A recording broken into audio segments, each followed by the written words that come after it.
Hello friends, this is Guitarist Jimmy Haynes, and today's video is all about scales. I've done some videos here recently that'll be posting on chord theory and how to build chords out of the scales, but I neglected to mention some of these quick patterns that you can learn to learn your scales. So today is going to be a video all about patterns on the guitar, and hopefully this will open up the fingerboard for you, especially for the beginner to intermediate level and moving into music theory. So let's get right to it. Today I want to talk about the boxes or shapes on the neck of the guitar, and I'm going to show you a scale here. And before we get to that, I'm going to show you this scale in this most simplest form. Then there's a formula for that. So I'm going to start down here on my first fret, which is an F note. Alright? And a standard major scale, a formula for that is 2 whole tones and a half, 3 whole tones and a half. And what I mean by that is moving from F to G, that's considered a whole tone. Moving from F to F sharp, the next fret, that's a half tone, or we can call it a semitone. So let's do this all the way up on the top string. Here's our root. Here's our first whole tone. Second, half, whole, whole, whole, half. We're back to F. Okay, that's the formula. 2 whole tones, half tone, 3 whole tones, and a half tone. That's a quick, easy way to figure out a scale. And we're going to put this in context here in a second and show you where you can play these all in one area. But just for the sake of demonstration, again, starting with a root.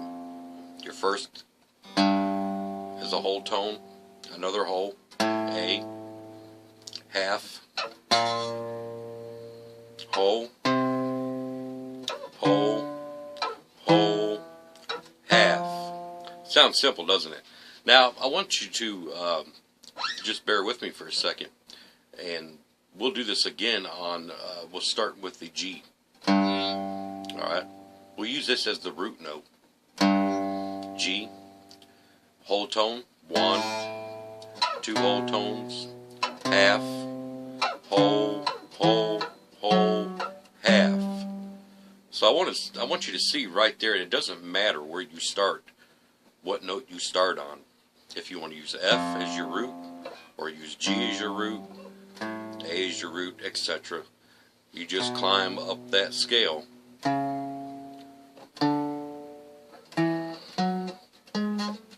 until you run out of frets. So, anyway, that's the formula for a major scale. Now, let's put that into context, into one position. And I'm going to use G, for example, because right there at the 3rd fret, it's kind of easier, I guess, to see. But I want you to look at this fingerboard as almost as you're playing in a box, for example. I don't want you to limit yourself to boxes, but I want you to look at this for a second. I don't have a marker on my 3rd fret, but I do on my 5th and my 7th, okay? And that's what we're working through, 3 through 7. And if I start on the top, G note, root, A note, another whole tone, that next half is right below your 1, okay? Whole, whole, and then your 3rd whole tone is right there on the 4th fret, and half on the 5th fret. So there's a pattern there that happens. 1, 2, 3, 4, 5, 6, 7, 8. You notice I'm playing the 3rd fret, 5th fret, 7th, back to 3, 5, 7, that just repeated again. And down here we're looking at frets 4 and 5. That's a simple pattern for that scale that I played right here. Naturally, you would not play that all the way up the fingerboard. But I want you to just to see that in this box here. Frets 3 through 7. Alright? So now we can take that scale and move it anywhere we want to on the neck. And hopefully this will shed some light and open up the fingerboard for you. A lot of people are scared to go down in here to find stuff. But if you use this as a starting point, you'll get to see where your positions are at on your fingerboard. And what you're doing is you're eliminating doubt, so to speak, as to what's going on down here. Let's familiarize yourself with this. If I take the same pattern down here at the F, 1, first fret, 3rd fret, 5th, back to 1, 3, 5, and here's the oddball, 2, 3. Alright? We started on the root, F. Alright? That is a standard pattern for G major. Alright? And let's jump up here to the 5th fret. Alright? This is an A note. So naturally this makes this an A major scale. Same pattern.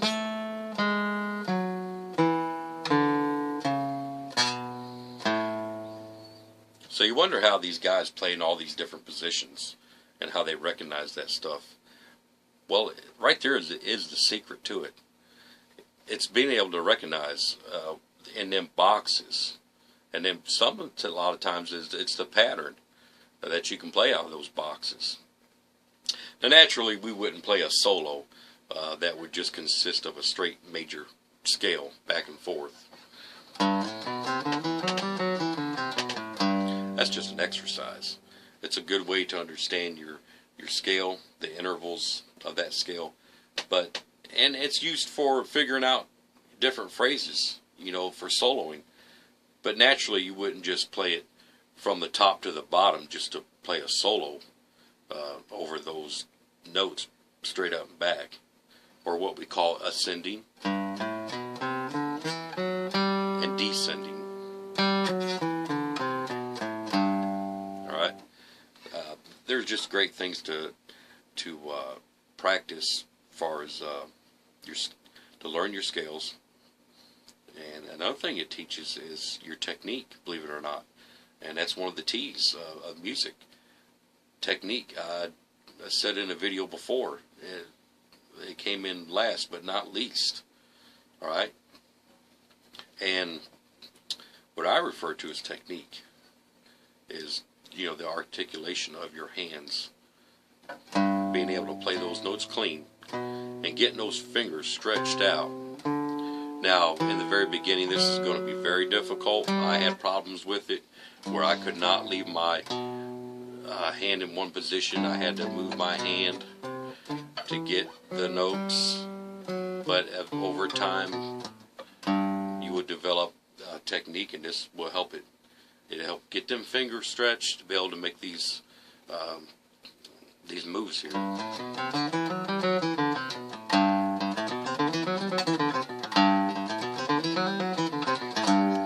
Okay, naturally, it's a good practice exercise, but you know, I've spent more time practicing other things than being able just to play a scale fast. You know, I was more concerned about what the scale represented than to be able to just to play it fast, where I probably wouldn't even play it in a solo. So there was no need to really work on the speed too terrible with this.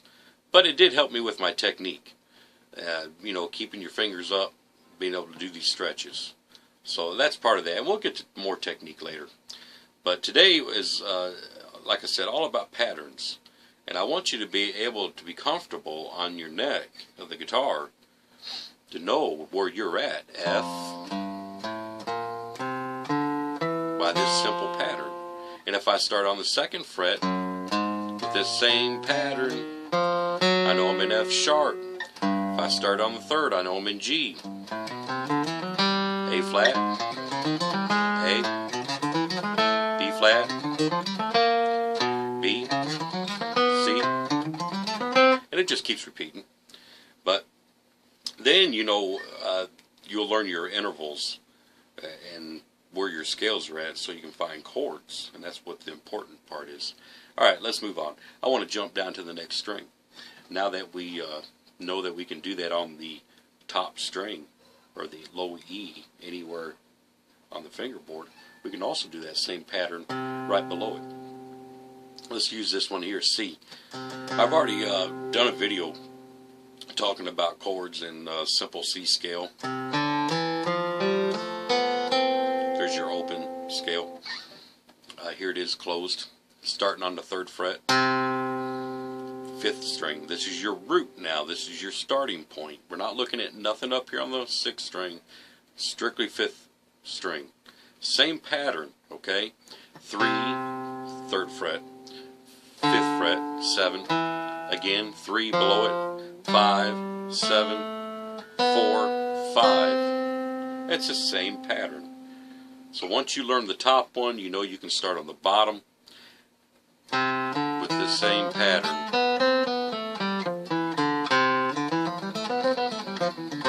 Okay? Now that makes sense, right?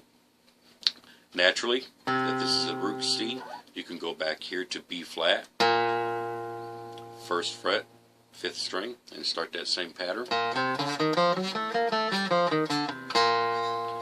Okay, B, C,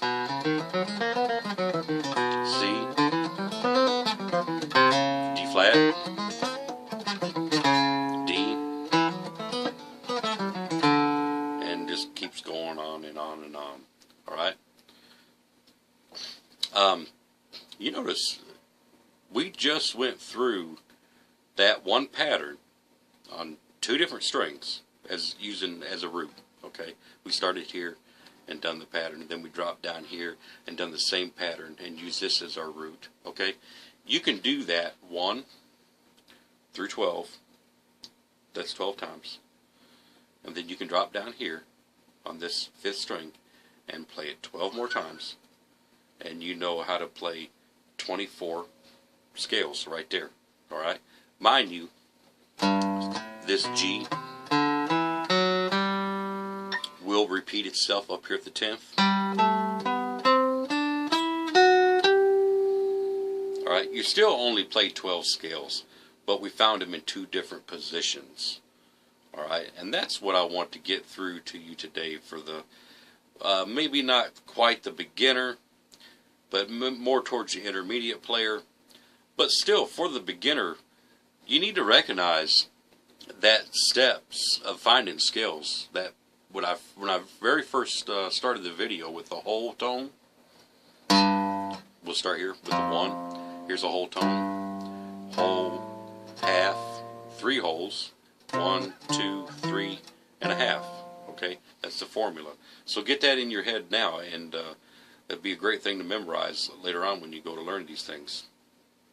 Everything just about is based out of those scales. Alright? Real quick, let's move on to minor patterns. Okay? We're going to do the same thing. I'm going to change the pattern slightly. And we're going to, for the sake of demonstration, we're going to start on the 3rd fret again, our G root. Alright? We have a whole tone, a half, whole, whole, half, whole, whole. Alright. You might say, well, now I'm getting confused. Now how many wholes and halves do I gotta remember? Don't even think about trying to remember those. No need of it. 'Cause I'll tell you why. Here's the pattern. 3rd fret, 5th, 6, 3, 5, 6, 3, 5. Alright? Once more. 3, 5, 6, 3, 5, 6, 3, 5. All these notes are right over top of one another. Alright? So if we play the first, 2, 3, 4, 5, 6, 6 is right above 3. Sorry, below 3. And there's 7, which is right below 4. So if you look at it, here's 1, here's 3, here's 7. That's the odds. 5, 7. Okay, I'm talking about the intervals of the scale now. This is the 1. I'm sorry. Let me rephrase that. The intervals of the scale. 1, 4, 7. Let me do that again. 1, 2, 3, 4, 5, 6, 7, 8.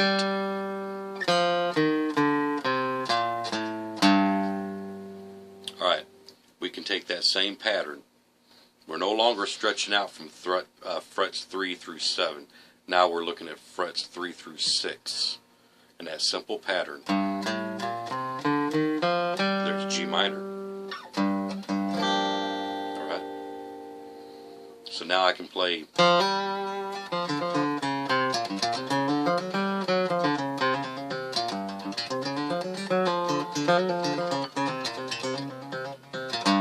It's all G minor right there on that scale. Let's jump up here to this root here. 5th fret, A. Same pattern. 5, 7, 8. 5, 7, 8, 5, 8. A minor.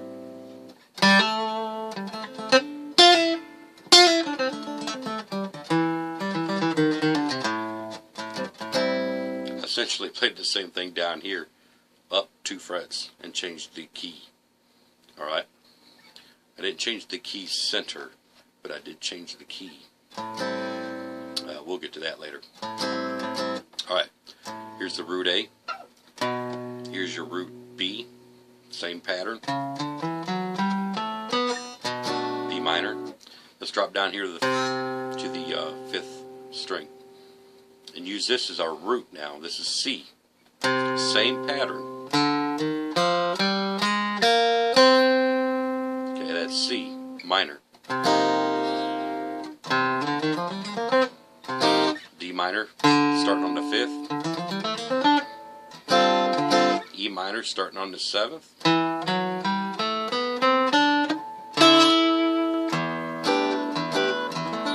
That's E minor right there. Alright? Alright, I don't want to go no further than that today because that's a lot to deal with. I know. But it is a starting point without trying to memorize all the notes of the scales, all different 12 keys, okay? And all the notes that go with them, and what's got sharps and what's got flats, okay, that'll come in time. But if you learn where they're at on your guitar, and by them simple 2 patterns, you have now accessed up to 24 different places to play every one of those scales. I mean, that should open up the whole fingerboard. So now you can recognize where you're at on the fingerboard and what relevance that position has. Okay? That's all the time we have today, but I just wanted to share that with you. Thanks for watching. Please make any comments below on this stuff here if you have anything to add to it. I do appreciate the feedback, every bit of it. So until next time, friends, this is Jimmy Haynes. We will talk to you later. Please subscribe to the YouTube channel, and I appreciate your attention. Thank you very much. Goodbye.